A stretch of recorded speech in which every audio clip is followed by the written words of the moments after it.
All right, we're live and in color, you guys. Thank you for those that joined in.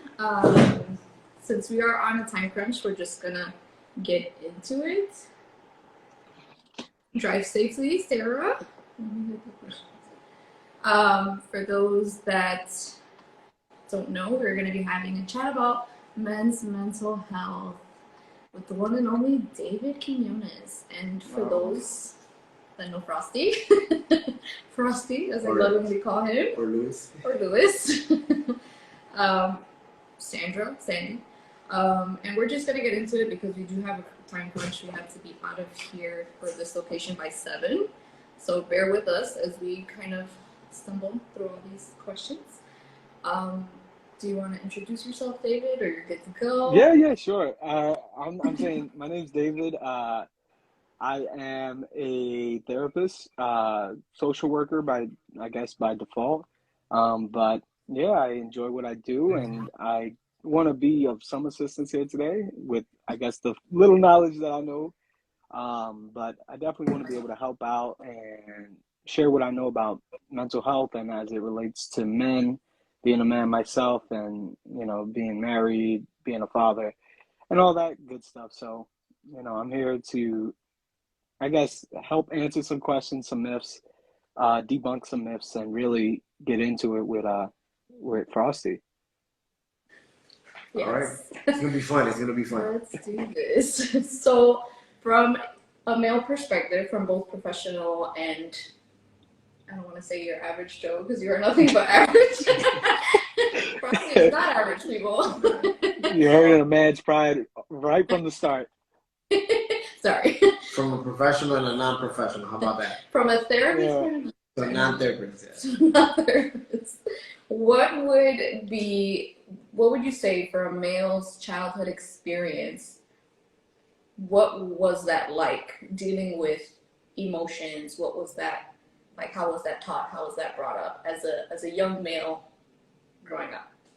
Yeah, I'm saying I think it depends on each person's background, family background, cultural background, religious background, and all these factors play a role in development, in human development in general.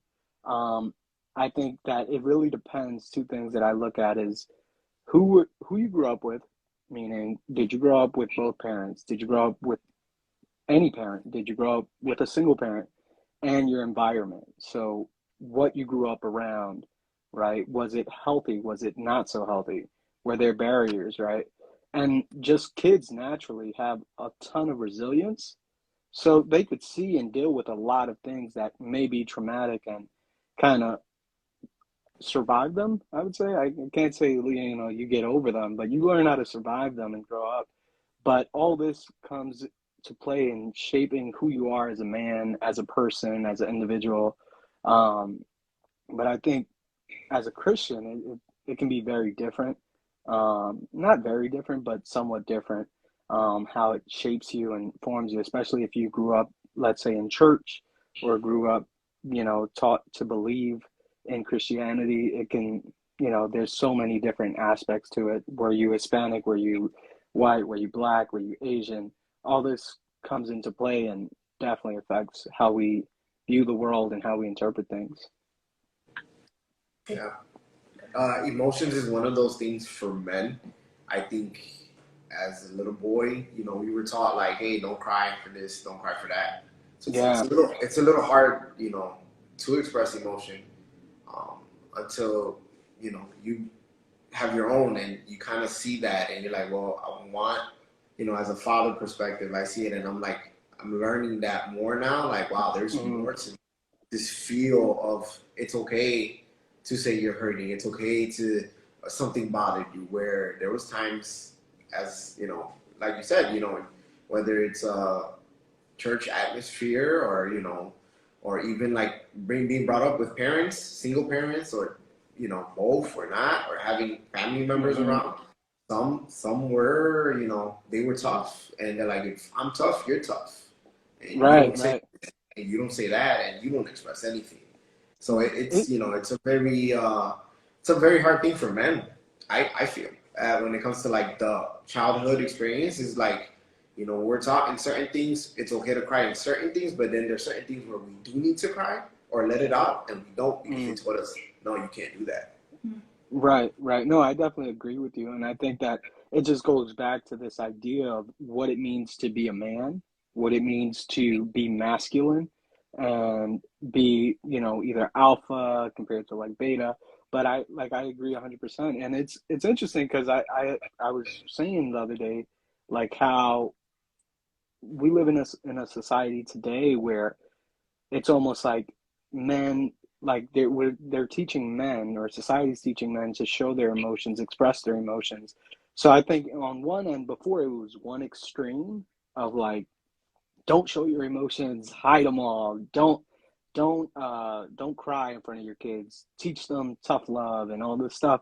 And then I feel like today we have another extreme, and it's like the key is to get to the middle. I think as a man, as a individual, to get to the middle where you're not trying to be Mr. Macho Man all the time, but at the same time you're not sensitive to the point where you can't take criticism, or you can't deal with anything because you immediately start to cry, right? So it's trying to find that healthy balance, I think, with your relationships, with your family, with, you know, with your work, with your spiritual life, you know, trying to find the balance of when am I being too soft and when am I being too aggressive, right? Because I don't even want to say How, too manly. yeah. How do you find that balance? You That's the know, Yeah, question. that's, I think that's the question. Like, how do we find that balance? right. Um, So I think it has to do with self-awareness, right? Like if you're not self-aware, you won't really know how to find that balance. So like you have to really check yourself every day and ask yourself, you know, really the question is why? Why do I feel this way? Why do I feel these emotions? And, you know, we have so many, like, at least in therapy, right? I try to tell people all the time, especially men, like, you know, there's all these emotions that you can feel, right? You can feel, you know, excited, nervous, anxious, relieved. But to make life simple and to get out of your own head sometimes, it's as simple as trying to acknowledge one of three emotions. You either feel happy, sad, or angry, right? mhm. Everything else kind of falls underneath that. And then once you get there and once you see that, like, oh, you know, I'm really feeling angry, or I'm really feeling sad, or I'm really feeling happy, that helps you kind of come to an understanding of, okay, this is what I feel. What do I do with these feelings, right? And I was telling you the other day, even talking to you guys, it was like men, right? It's okay to feel sad at times. It's okay to feel happy, or sorry, it's okay to feel angry. It's okay to feel happy, but you can't feel sad. And oftentimes, when you do some deep reflecting and try to become more self-aware, you realize, like, really, I feel sad, but it's almost like men are taught naturally, like, you don't show sadness. You Yeah, can't express that emotion because it makes you weak or vulnerable. And it's It like, usually comes out as anger. yeah, yeah, yeah, yeah, absolutely. And yeah. I'm the first example. You know, like me, it's like as a man, it's if I'm if I'm really sad about, you know, something, I can easily show it by becoming angry with my wife. And it's not like I'm gonna hit my wife or slap her Right. or anything like that.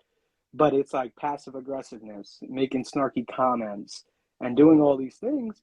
And, you know, her saying like, "Oh, what's going on? What's wrong with you? Like, why are you so angry?" And it's like I try to overcompensate sometimes by saying, well, no, it's because you did that. It's because you did this. And it could be really so many different things that are actually happening. Like, I feel sad because, you know, I'm grieving the loss of my father or something, and I don't know how to express that. So I just overcompensate with anger to make it seem like, you know, like I'm just angry. I'm not sad. I don't, you know, because it's like nobody wants a pity party.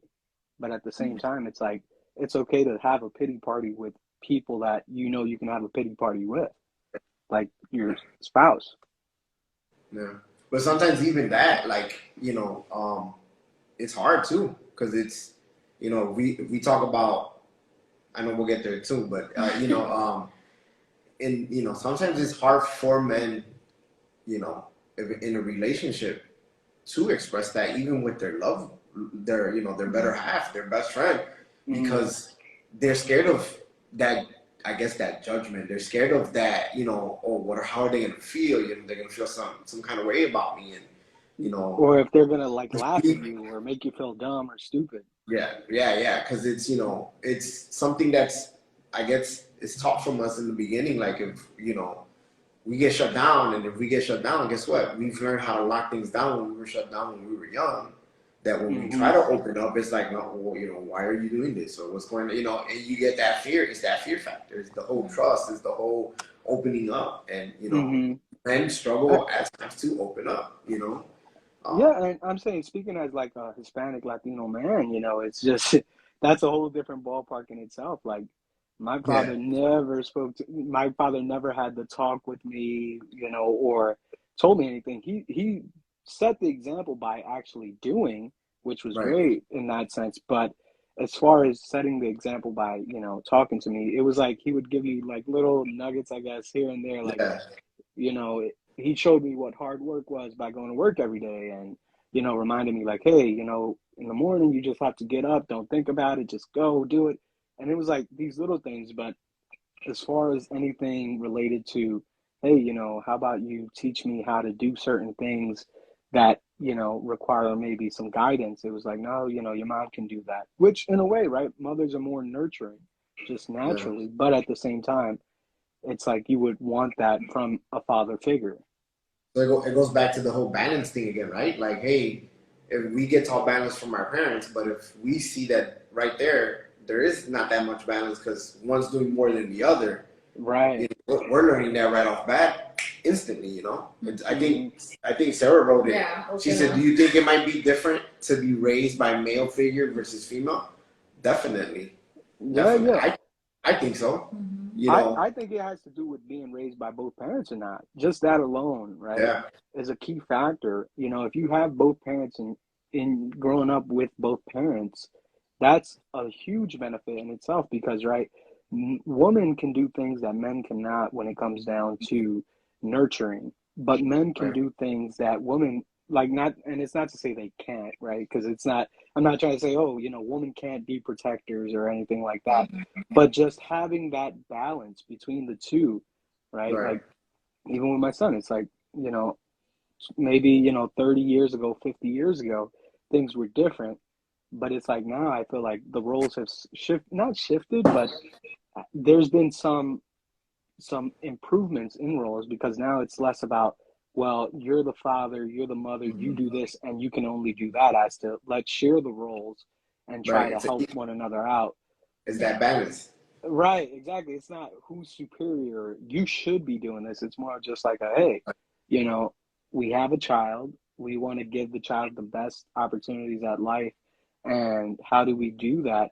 Not by competing with one another, but working as a team to bring about the best. But I think, just seeing it in general, dealing with talking to men in therapy who either were raised either by a single parent or no parent, it affects you. It affects how you interact with other people. It affects how you deal with relationships and the kind of attachment you have, right? Like if you were neglected as a kid, right, you may either feel, like insecure about your attachment with people and relationships, or if let's say had very protective parents and they were there for you, they did a lot for you and gave you that sense of security, you're going to have a secure attachment. And I've talked to men as well who they get into relationships and have these issues of related to attachment. It has to do with just that. It's like you you look at your childhood and you look at who raised you and how you were raised, and that'll play a big role in it. But sometimes we don't want to do the hard work of actually diving deep. It's more of like, no, it's like, give me the quick fix because I don't have time for dealing with Right. my emotions. But once you deal with it, it's like, oh, the rest is easy. Yeah. I think that's this generation period. Like we want everything fast and to the point, and it's like healing takes time. Like Yeah. you can't Right. undo what happened 20 years ago in a year and expect to like Right. see different results. Sometimes it takes time, and For it's sure. it's a very prevalent issue nowadays. Like we just want everything fast because that's just what we're used to. Yeah, and even what society kind of shows us on TV, it's changed. I was watching I don't know who it was, somebody posted something on Instagram, and it was kind of like how family dynamics have changed. Like in the 70s, I think you would see like the Cosby Show or the Brady Bunch, and it was a family. And then, after that, years later, it became like only dating, right? There was no family, there were no children. It was just we're dating and that's it. Or like you got shows like Friends, or like my wife and I kind of big on New Girl. She way bigger on it than I am, but I love it. yeah, it's like if you compare that show to like the Brady Bunch or the Cosby Show, where it's more you saw a family structure. Like society has changed the way we're supposed to view family as is. But that's a whole. But that's in every aspect if you think about it in life, like how relationships are now, how you handle like financials, and how you handle ministry, how you handle church, and the way things have evolved now. It's changed that mindset, or the the way things should be, or through the Bible, better said, because the right way is the Bible. Right. That, and it's interesting too, because the Bible plays like I was at church a few weeks ago, and the pastor was just saying how like he was talking about anxiety, but he's just like the Bible actually teaches against anxiety. It says be anxious about nothing, right? Like to trust in the Lord, and it's like even that it's like therapy will tell like they'll give you coping skills and techniques. Decent therapists, right, will give you like some techniques. This is how you deal with anxiety. But if you go back to the Bible, even the Bible kind of teaches like be anxious about nothing, which easier said than done, right? But it's a reminder to us to who's in control of your anxiety, right? You, or are you going to let the Holy Spirit be in control? And it's in itself, it's a coping skill. Just reminding yourself like the Holy Spirit is there. But it brings me to this idea of we lost David. Can you hear me? Yeah. We lost you, David. From Can you hear me? Okay, now I hear you. Can you hear us? Oh, this is getting good, and it froze on us. Oh man, he's buffering. He's buffering. Are you back? You back, David? Oh. While we're waiting for David, this is brought to you by the Kairos Collective. There you go. While David gets back online. Sorry about that. Can you hear us? Yeah, I don't know what happened with my internet. Can you hear me? Yes. Now we're good. I think it was sorry about that. Usually that's my end. It wasn't me today, thank God. Yeah, I know, right? Technical issues. It always happens, bro. It always happens. Yeah, it's like commercial break. Yeah, that's what that was. But these technical issues were brought to you by. No, don't. Okay. No. Yep. Thank you for the shirt, by the way. It's great. Yeah. I definitely poured coffee on it by mistake. But it's black. Blessed it. Yeah, right. But I wanted to mention too, like how there's this kind of like taboo topic about Christianity and mental health, at least in the Spanish church. Yes.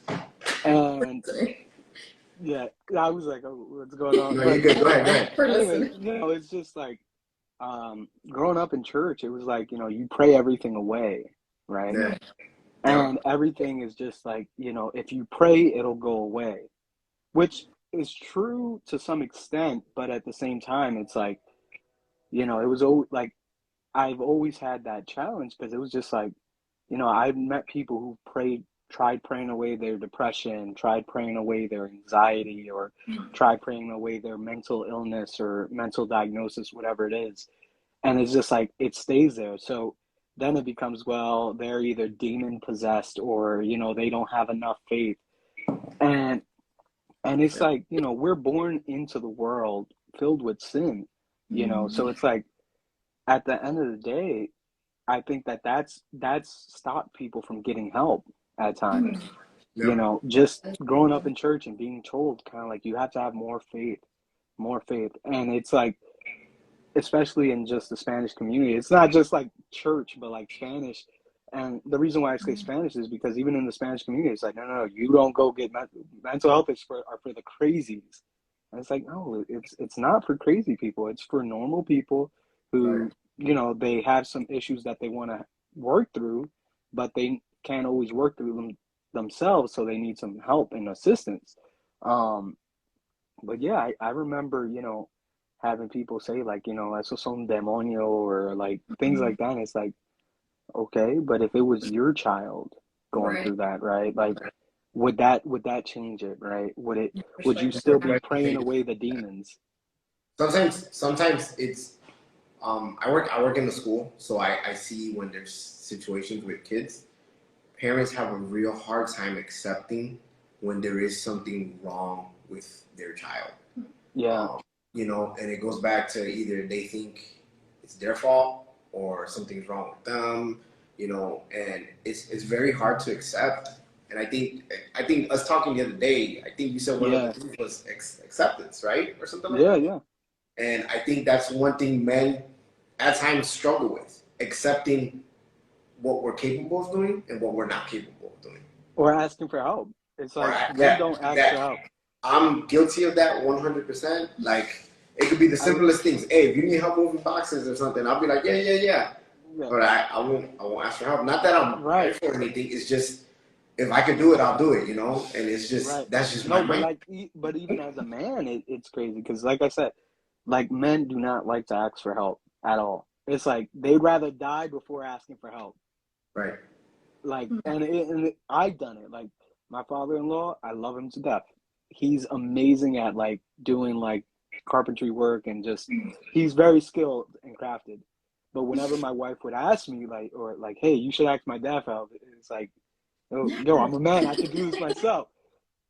But it goes back to this idea of like as a man you're supposed to be self-sufficient. You like Mhm. if you ask for help, you're considered weak or you're considered less than. And it's like, you know, if I don't ask for help, I'll never learn, right? right, And that's the problem where I think it lies in the Christian community sometimes, where you don't ask for help because it's like you're just taught you're Christian and you box yourself in, and everything else is like, no, no, no, you can figure it out in the church. And the church has a lot of answers, but right, like the church isn't going to tell you like, hey, take this medication if you have diabetes, right? They right, can't Right. prescribe that medication. A doctor can, and you can get right. help for that, but mental health is like, no. And the sooner you come to accepting it and seeking that help, I think what happens is oftentimes people get educated. The more they start to learn, especially parents, it's like you seek to be educated, especially when your child is going through it. Um, How do we educate? Let's say That the was gonna be church. my Like, question. how do we educate the church? Like, you yeah, know, it's hard for them to accept it already. It's like no, if they come in like this, like no, no, no. Mhm. How can they grow if they don't let themselves to grow? Or how can someone like say in a position that I'm in, that we're trying to just bring more awareness to mental health, especially like not only in men but everyone. But how do we go about like telling the church like, hey, this is needed? Like, what would be the resources? Like, where do you even start? Yeah, Because at least me, like I'm not a male, but I feel like I'm already kind of setting myself up. Like it's gonna be like a roadblock. It's gonna be like trying to climb up a hill. Like I kind of feel like I'm already psyching myself out. So I can imagine like a male yeah, that it's just like yeah. so different for them. Yeah, and then just to open up, or what's that say? yeah, EVP, you yeah. know. So I think that it starts with just bringing up the conversation, right? Like if you don't ever bring up the conversation, True. you'll never know. Like the worst that can happen is you get rejected and they say no, right? And sometimes that'll happen, but you keep trying, and then sure enough, there comes a point where the pastor comes to you and says like, hey, I got this situation on my hands. And it's like, people don't always need the help right away, but it's good to have the resource and know that there is someone that does know. And it's like they won't know that unless you bring it up to them and let them know. Yeah, that's true. So how do you think so that? No, go ahead. That I was gonna say, how do you think that everything that males experience, like growing up and stuff, like how do you think that affects their view on counseling, like when it comes to counseling and trying that out? I think once again, it's like I'm too good for counseling. Not too good. I don't want to say too good because that sounds much too. But it's like it's almost like no. It's that idea that I don't need help. I can do this on my own. And counseling is for people that are weak-minded people. And it's like it's false. It's like sometimes counseling can be just as simple as you're going. Like I tell my clients all the time. Like there's three types of people that are going to go to counseling. There's going to be people that need it the rest of their life, and that's okay. There's nothing wrong with that. It's just they either are dealing with loneliness, not sure how to deal with it, and they just need some social interaction, and that's okay. There's the person who they don't know why they feel what they feel, and they feel like they're going quote unquote crazy, and it's like their emotions are so out of control. And that usually happens with like a breakup, losing a family member, something very like big happening, and it feels like you're completely out of control. Right. And or you start having symptoms that are new to you, and you're just like, what is this? What is this? And you're going crazy, and then you realize what it is, and then you're good to go. But having a counselor to talk to help normalize that, right, helps you feel like, okay, I'm not going crazy. And then the other person is the person that's going to kind of come and go. There's going to be different points in their life where they're going to need therapy, they're going to need some guidance for a few months, and then they're going to be on their way, and maybe they'll come back. But I think it's learning to accept that anxiety doesn't just go away, or depression doesn't just go away, bipolar doesn't just go away. There's no like magic pill to fix it, and even medication, it'll help, but it doesn't change the underlying issue until you deal with it. And for me, it's like, do people change, right? Well, sure, but at the same time, it's like you're gonna have a natural craving, or your body, your mind, it's gonna have a natural craving for what it naturally craves. Meaning, if you're naturally anxious, you're gonna have a craving for that anxiety. Yeah. It's just a natural reaction. But at the same time, it's like we all like sugar, we all like salt, right? It's not that you can't have sugar or salt, right? But if you can have it with moderation, right? Yeah. And it's learning to do that with your mental health. Like you can be anxious within moderation. You can have depression or go through grief within moderation. But it's learning to be self-aware. Right. And I think the hardest stuff is getting help, right? That's always you'll always hear it, but it's the truth. It's like you won't actually, like, for example, my brother, he was listening to Dave Ramsey, financial guru, and for years he would tell me, Dave, you should jump on this guy, get out of debt. And he was like really big on it. And I'm like, nah, like I would avoid him at times, even because it was just like too much. Right. But he eventually got out of debt with his wife, and they paid off so much money. And even still, I was like, I'm on the fence, avoid, right? Because my own anxiety, it's like fight or flight. No, I'm going to run away from this. Right. And then there was like a breaking point in my life where I remember crying with my wife and being like, yo, we're always broke. We never have money. and like, I always got to ask my mom for money, or like secretly take out of her account or something. It was like the worst feeling though. David, don't say that out loud. Yeah, I know, right? Like, but it was very bad. Yeah. It was at that point where I was like, I need to get help. And my wife was like, you know what? Let's talk to your brother. Like, try to take him serious. And now it's like, I don't ask my mother for money. And it's not because like, oh, I'm rich or anything. I got plenty of debt, but I'm in control. But I think as a man, that's the hardest part to do. Put your pride down and say, I don't know. You know, the jokester in me will say, wait, how are you still dead if they taught you not to be in debt? Yeah, right. Get it together, brother. Yeah, no, I'm but kidding. that's the thing. it's like I'm working on getting out of it, but it's like Right. help was always there. It was just Right. you always thought, no, it can't be me. Like I got my life under control because if you get mental health treatment, your life is out of control. You're crazy. You're Right. weird, and it's like, no, you're not. You're Right. really not. But you won't know that until It's- you actually go. I'm glad you said that though, because you know I was one that I was on the fence of therapy, and you know, not that I thought negative of it, but it was just What did you think about it? what I think about it. What I really thought about it, I was like, nah. Yeah, For me, it was like, nah, that's not for me. I'm good. I'm not. I don't got issues. I don't got issues. I'm good. But it got to a point where I did notice changes. I did notice certain things. And I'm thankful for my wife. Lena, if you're watching, hey, I'm thankful for my wife. Because, you know, my best friend, she's like, hey, you're going through stuff. You know, sometimes it's hard to see yourself in the mirror and acknowledge. It goes back to the acknowledge or accepting. And once I did, man, you know, therapy's awesome. Right. Anybody that I see now, I'm like, yo, I'm in therapy. Do it. Just do it because it does change. It does, you know. Yes, this is the thing. In church, we're taught, oh, God does this, God does this. Yes, God can do anything.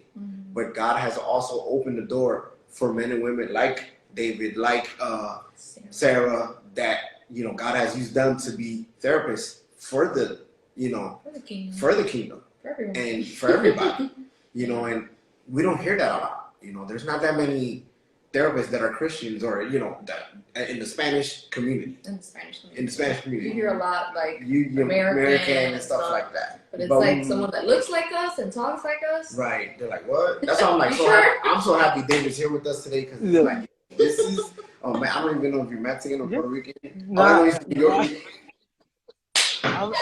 I'm both. Nah, I'm Puerto Rican and Nicaraguan, but close enough. Okay, see? But it's like he's Mexican and Puerto Rican, that's why he could say that.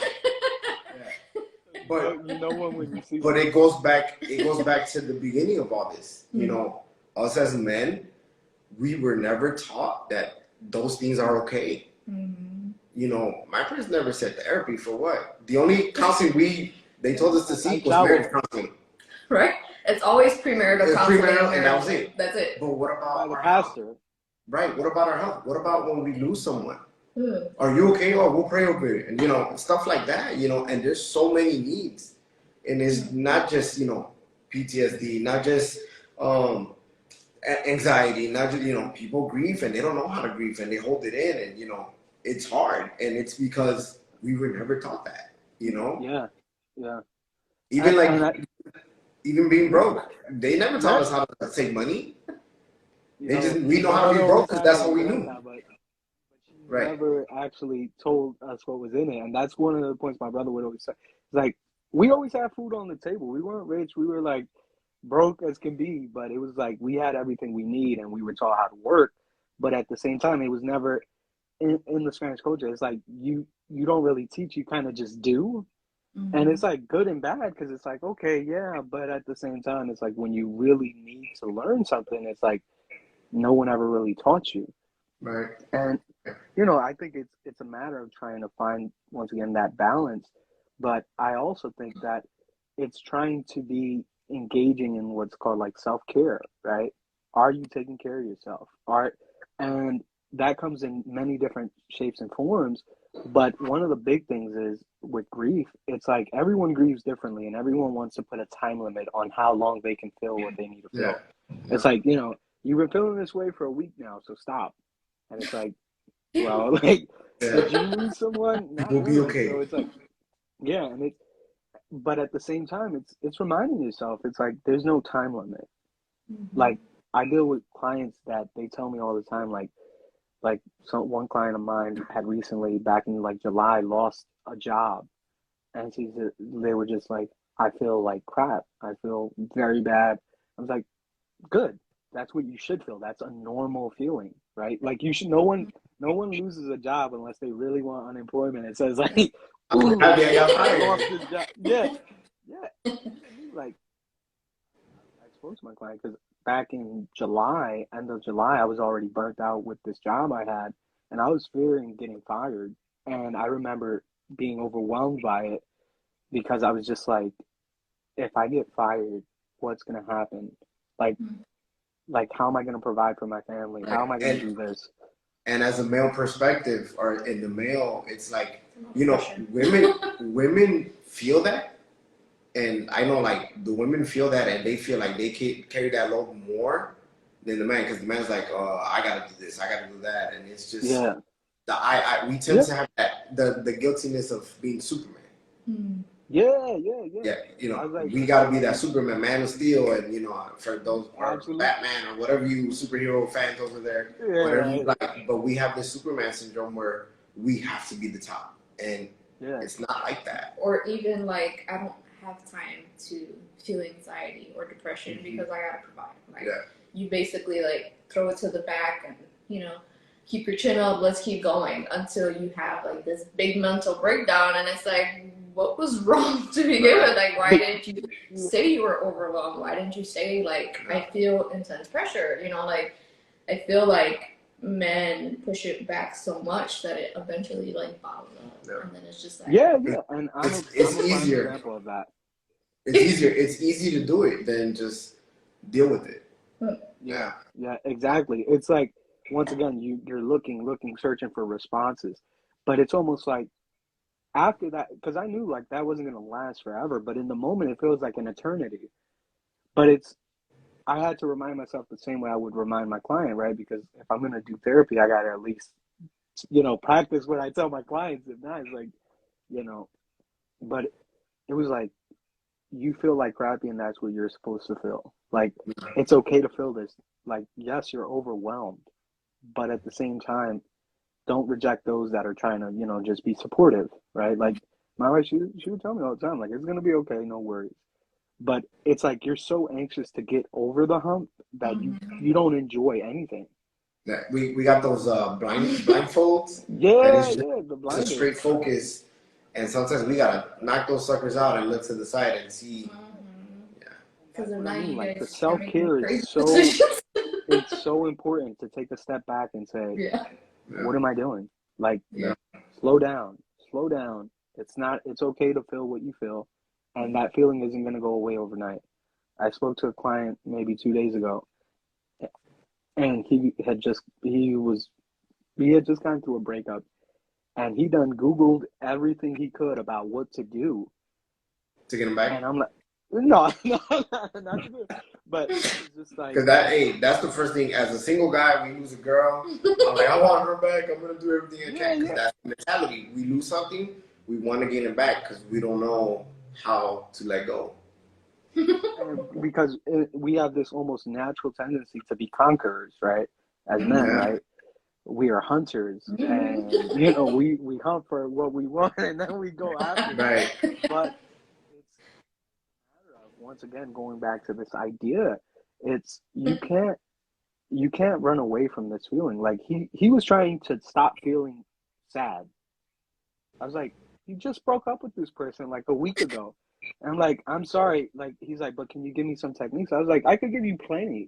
But guess what? It's not like you're trying, and it's the same thing with grief. It's like you'll do everything. You'll overcompensate that's what I was saying the other day with you guys. I was like, you either overcompensate with happiness or overcompensate with anger, and people notice, especially those closest to you, when deep down inside you're feeling sad. But it's like, as a man, you're taught you cannot feel sad. Right. Like, for example, if like when my father passed away, I remember I was just like very angry with my life. Everything was bothering me. Deep down inside, I was sad, but it was like, it's easier to overcompensate with anger because sadness is weakness. Or those people who are, for me, the most annoying people that always pretend like everything is A-okay and they're always happy. And it's like, come on, bro. Like, like, stop. Like, it's okay. But it's like, no, I'm happy. You know, the Lord is good. And it's like, yeah, he is, but you're sad. And it's okay. Right. And it's like, no, I'm good. And it's like, everyone knows that you're not. And it's like, but they have to come, once again, you overcompensate those two emotions when you don't want to accept that you're sad. Yeah. How not only like as a spouse, but maybe like even a friend or a family member that we might have like men in our lives that are maybe struggling with mental health, how can we like provide support? Like what do you guys, and I know there's probably not like a blank answer, but it's like what do you guys look for? What do you need? Like help me. No, I'm kidding. Yeah. From a non-professional, uh, from a non-professional, it's just keep digging, keep. Well, some don't see. This is the thing. I'm different, so yeah, it's like depends. for me, it's like keep digging. So like my wife's like, my husband would get mad at that. Right, so my wife would be like, "Are you okay?" I'll be like, "Yeah," and she knows my character. She's like, "Nah, there's something wrong with you," and she'll keep digging, or she'll be like, "Hey, or even just saying, all she does is, hey, you could talk to me if you need anything." I think it's just knowing you're for stopping. It's just knowing. Fair. Sometimes just asking, "Hey, you good? Are you all right? If you need to talk, I'm here for you." For me, sometimes I just need that to hear that. Then it'll space for you. Yeah, like, hey, is there something going on? Or even if you feel comfortable with that person, like, yo, you good? For me, it's like that. And like at work, I got this, one of my coworkers, he just comes to me, he's like, look, I'm going through this issue, blah, blah, blah. He's like, I could go to any man out there in the world and they'll lead me the wrong way. Mm-hmm. I go, but I know you're a man of God and you're going to lead me the right way. And, thank God, he's kept his marriage because of that. Yeah. But, but I'm not a professional, but just because they just need somebody to get, professional therapist. But just to lead them in the right direction, or just say, "Hey, let me hear you out. What is the problem? We'll try this, try that, or you know what? I don't have the answer for that, but I can pray with you." Knowing that there's somebody there that's, I guess, even or what is it? Even in the fight, I guess. Mm-hmm. I'm saying it comes down to like the aspect of communication, and when you're communicating with somebody, you either buy into what they're saying and trust them based off of their experience, meaning can they relate to me, right? Like you won't go to a 12-year-old with your marriage problems, right? Like, because it's just like, okay, like, why are you going to a 12-year-old to get answers to your marriage problems? But it's relatability. How can you relate to me? And sometimes that's all people are looking for. They want to be heard, but especially a man, it's like, I want to make sure that someone can relate to me, right? Ultimately, because like if they can relate to you, and they can understand you, then you feel like normal again, right? It's like what men talk about and what women talk about will always be different. But what I notice with men is like you don't talk about your emotions, which is fine, right? Right. But women tend to share. Women will share more. Men won't. Like, yeah, men will joke everything, joke about everything. Right. But at the same time, like that big the photo that's around, like the different you good, right? Like if you're talking to a man and he's like, yo, you good? And that's where it's like, what, nah, man, I'm going through something. But that's why it's so important to have, as men, other men in your life that can be role models or just friends, right? True, genuine friends. Not that like you can joke around, do life with, but when it comes down to it, if you're going through it, you can just talk to them. Right. And you can chill with them.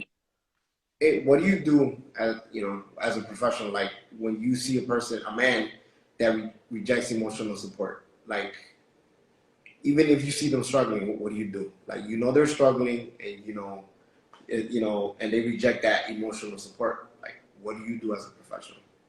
You can't do anything. Literally, the reason why is because it's like you just gotta let them be. Like, because as much as you try, they're not gonna like. They're only gonna change when they're ready to change. Yeah. And oftentimes, that's just a sign that they're not ready to change. And I think that it depends, right? Like you can be supportive, you can encourage, but you don't want to encourage negative behavior or bad behavior, right? Like you want to set your boundary as an individual, like woman, boy, girl, whatever it may be, man to man, woman to man.